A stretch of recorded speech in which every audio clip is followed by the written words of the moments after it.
Hello నమస్తే welcome to diet menu.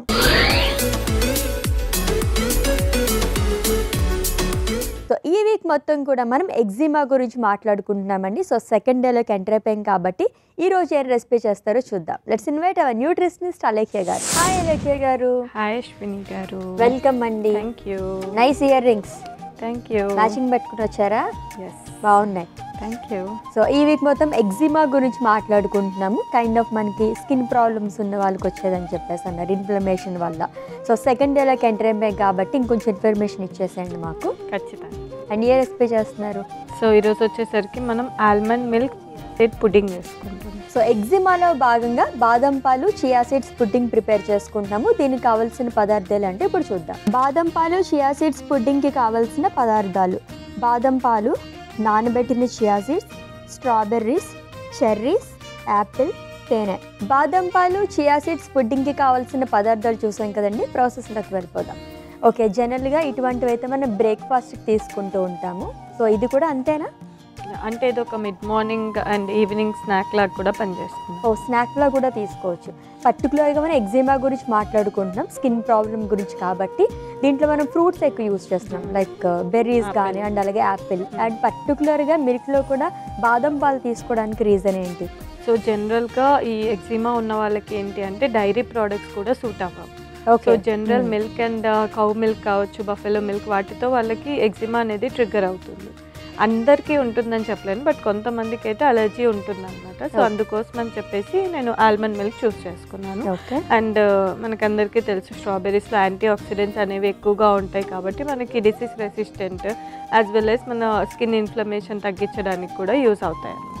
Okay, డైరెక్ట్గా మీరు అన్న విధంగానే వస్తాయా ఆ డాట్స్ అండ్ స్పాట్స్ అనేవి, లేదంటే ముందుగా మనకి ఏమన్నా సిమ్టమ్స్ అనేవి ఉంటాయా ఎగ్జిమా? అంటే సిమ్టమ్సే అవి అనమాట. డ్రై స్కిన్ అవుతుంది ఫస్ట్, దాని తర్వాత స్కిన్ వచ్చేసరికి ఫ్లేక్స్ టైప్లో వెళ్ళిపోతుంటుంది. అంటే అందరికీ ఇప్పుడు కొంతమందికి ఏంటి అంటే ఓన్లీ డ్రై స్కిన్ వచ్చేసి లైక్ బాగా ఇచ్చింగ్ లాగా అయిపోవడం అలా అవుతుంది. కొంతమందికి ఏంటి అంటే ఫ్లేక్స్ వెళ్ళిపోతుంటాయి అండ్ కొంతమందికి బంపీ స్కిన్ అని చెప్పేసి అంటాం. అలా అంటే ఒక్కొక్కరికి ఒక్కొక్క సిమ్టమ్ ఉంటుంది, అందరికీ అన్ని సిమ్టమ్స్ ఉండాలని అయితే లేదు. ఓకే, సో పర్సన్ బట్టి అది డిఫరెంట్ అవుతుంది. అండ్ టైప్ ఆఫ్ ఎగ్జిమా మనకు ఆల్మోస్ట్ 7 టైప్స్ ఉంటాయి అశ్విని దీంట్లో. సో ఆ టైప్ ఆఫ్ ఎగ్జిమా బట్టి ఆ సివియారిటీ అనేది, ఆ సిమ్టమ్స్ అనేది వేరీ అవుతూ ఉంటుంది.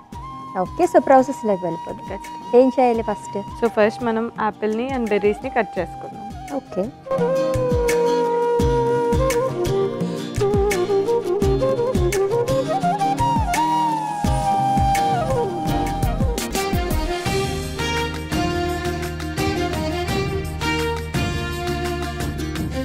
సో అలేఖ్య గారు, ఎప్పుడు మనం స్కిన్ అది పీల్ చేయం కదా ఫ్రూట్స్ కదేని. సో ఈ మధ్య మనకి యాపిల్స్ మీద షైనింగ్ కోసం అని చెప్పేసి వ్యాక్స్ కోటింగ్ అనేది ఎక్కువగా వస్తుంది అశ్విని. అందుకోసం అని చెప్పి ఎయిదర్ దాన్ని ఏంటి అంటే మనం హాట్ వాటర్లో బాయిల్ చేసుకున్న వాటర్ ఉంటాయి కదా, దాంట్లో అన్నా క్లీన్ చేసుకోవాలి. ఒకవేళ అలా పాసిబుల్ అవ్వకపోతే బెటర్ అది స్కిన్ రిమూవ్ చేసేసి తీసుకుంటే కూడా మీరు. ఓకే, అండ్ చాలా మందికి ఏంటి అంటే అది డైజెస్ట్ కూడా అవ్వదు కాబట్టి నేను దీంట్లో తీసేస్తున్నాను అంతే. ఓకే,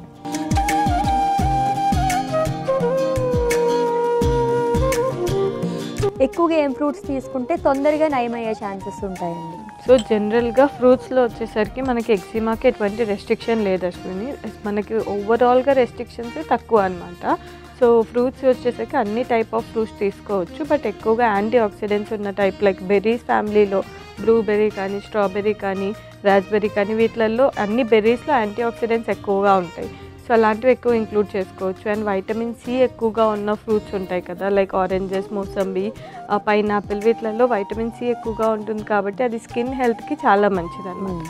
అలాంటివి ప్రిఫర్ చేయడం. ఎప్పుడైనా సరే నేను ఒకటి రికమెండ్ చేసేది ఏంటి అంటే ఎప్పుడు మనము ఫ్రూట్ని చేంజ్ చేస్తూ తీసుకోవాలి. కంటిన్యూస్గా ఇప్పుడు మనకి బెర్రీస్ మంచిది కదా అని ఓన్లీ బెర్రీస్ మీద డిపెండ్ అయితే అదర్ న్యూట్రియంట్స్ అనేది బాడీకి లభించదు. లైక్ బెర్రీస్లో వైటమిన్ సి అనేది కంపారిటివ్లీ తక్కువ ఉంటుంది, మనకి ఆరెంజెస్లో ఎక్కువ ఉంటుంది. సో ఆ ఫ్యామిలీ ఎక్కువ ఇంక్లూడ్ చేసుకున్నప్పుడు ఇమ్యూనిటీ పెరుగుతుంది. ఇవి ఎక్కువ ఇంక్లూడ్ చేసుకున్నప్పుడు యాంటీ ఆక్సిడెంట్స్ ఎక్కువ వస్తాయి కాబట్టి డిసీజ్ రెసిస్టెన్స్ అనేది, డిసీజ్ ఫైటింగ్ పవర్ అనేది ఎక్కువగా ఉంటుంది. సో అలా చేంజ్ చేస్తూ అన్ని టైప్ ఆఫ్ ఫ్రూట్స్ అనేది ఇంక్లూడ్ చేసుకుంటే బెటర్. బట్ డైలీ అట్లీస్ట్ ఒక 100 to 150 grams ఫ్రూట్ ఉంటే మన బాడీకి న్యాచురల్గా ఒక మల్టీవైటమిన్ ట్యాబ్లెట్ వేసుకున్నలాగా ఉంటుంది అనమాట, అంత బెనిఫిట్ వస్తుంది. ఓకే, సో చాలామంది లైక్ మెడిసిన్స్ కూడా తీసుకుంటుంటారు మల్టీవైటమిన్ మీరు చెప్పినట్టుగానే.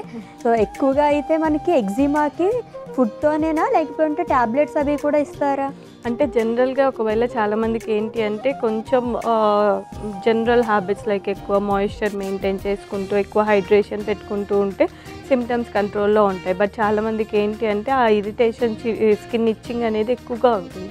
సో ఆ టైంలో మనకి అది కంట్రోల్ చేయడానికి సమ్ అలర్జీ రిలేటెడ్ మెడిసిన్స్ అలాంటివి క్రీమ్స్ అవి కూడా ఉంటాయి కదా, అంటే ఎక్కువ మాయిశ్చర్ రిటైన్ చేసే క్రీమ్స్ ఇస్తూ ఉంటారు. లేకపోతే మనకి అలర్జీ అది ఇచ్చింగ్ తగ్గడానికి లేకరా ట్యాబ్లెట్స్ అలాంటివి ప్రిఫర్ చేస్తూ ఉంటారు. ఓకే, సో యాపిల్ని చిన్న ముక్కల్లాగా కట్ చేసుకున్నాం.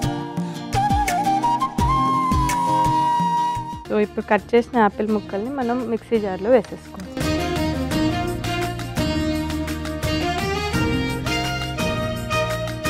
బెర్రీస్ కూడా కట్ చేసేసుకోవాలి.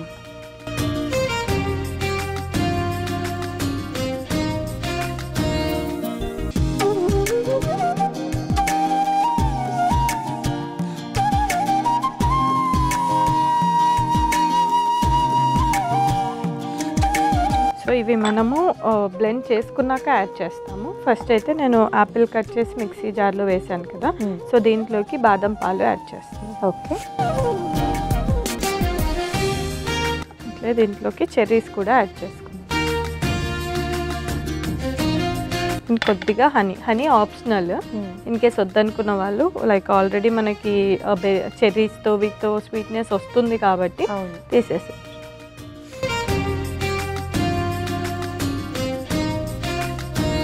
నెక్స్ట్ నానబెట్టుకున్న చియా సీడ్స్ వేస్తున్నాను.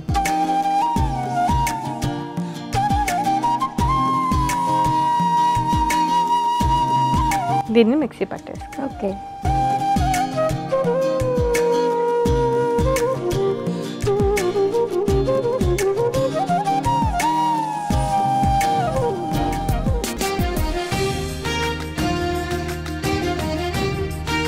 సో మనకు పుడ్డింగ్ కాబట్టి కొంచెం థిక్ కన్సిస్టెన్సీయే పెట్టుకోవాలి. ఓకే, సో రెడీ అయిపోయింది. నెక్స్ట్ మనం సర్వింగ్ గ్లాస్లోనే ప్రిపరేషన్ చేస్తాం.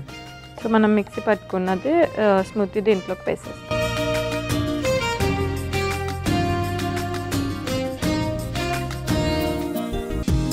సో దీనిపైన మనము స్ట్రాబెర్రీస్ పెట్టేసుకోం.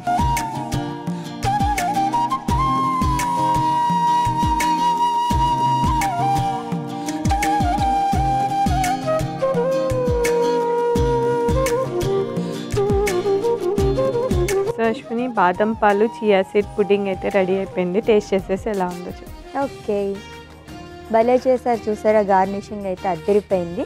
సో టేస్ట్ కూడా చేసేద్దామండి. బాదం పాలు చియా సీడ్స్ పుడ్డింగ్ టేస్ట్ చేసే ముందు దీనికి కావాల్సిన పదార్థాలు, తయారీ విధానం ఒకసారి చూద్దాం. బాదం పాలు చియా సీడ్స్ పుడ్డింగ్కి కావాల్సిన పదార్థాలు: బాదం పాలు, నానబెట్టిన chia seeds, strawberries, cherries, Apple, తేనె. బాదం పాలు చియా సీడ్స్ పుడ్డింగ్ తయారు చేసుకునే విధానం: ముందుగా యాపిల్ని, స్ట్రాబెర్రీస్ని ముక్కలుగా కట్ చేసుకోవాలి. ఇప్పుడు మిక్సీ జార్లో యాపిల్ ముక్కలు, బాదం పాలు, చెర్రీస్, నానబెట్టిన చియా సీడ్స్ వేసి మిక్సీ పట్టుకుని సర్వింగ్ బౌల్లోకి తీసుకోవాలి. ఇప్పుడు దానిపై స్ట్రాబెర్రీస్తో గార్నిష్ చేసుకుని సర్వ్ చేసుకోవాలి. అంతే, బాదం పాలు చియా సీడ్స్ పుడ్డింగ్ రెడీ. బాదం పాలు చియా సీడ్స్ పుడ్డింగ్కి కావాల్సిన పదార్థాలు అలాగే తయారీ విధానం చూసాం కదండి. టేస్ట్ చేసి ఎలా ఉందో చెప్తాం.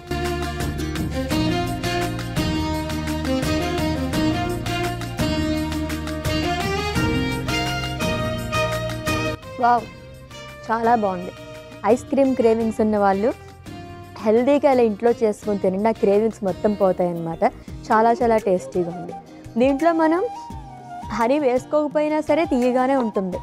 అంటే అదే టేస్ట్ మనకి ఈ ఫార్మ్స్ ఆఫ్ షుగర్స్లో బ్యాలెన్స్ అవుతాయి, అందుకోసమే అది ఆప్షనల్ అని చెప్పేసి చెప్తాను. అవును, అండ్ దీన్ని ఫ్రీజ్ చేసుకొని తింటే ఇంకా టేస్ట్ బాగుంది. అప్పుడు నిజంగా ఐస్ క్రీమ్ లాగే ఉంటుంది. వెరీ టేస్టీ అండి. Thank you so much. Thank you. Yes, ఈ వీక్ మొత్తం కూడా మనం ఎగ్జిమా గురించి మాట్లాడుకుంటున్నామండి. అందులో భాగంగానే యమ్మీ రెసిపీ అయితే ప్రిపేర్ చేసేస్తారు. మీరు కూడా తప్పకుండా ట్రై చేసేయండి. రేపటి డైట్ మెనూ ఎపిసోడ్లో మళ్ళీ మీట్ అవుదాం. Until then, take care. This is Ashwini signing off. Bye-bye.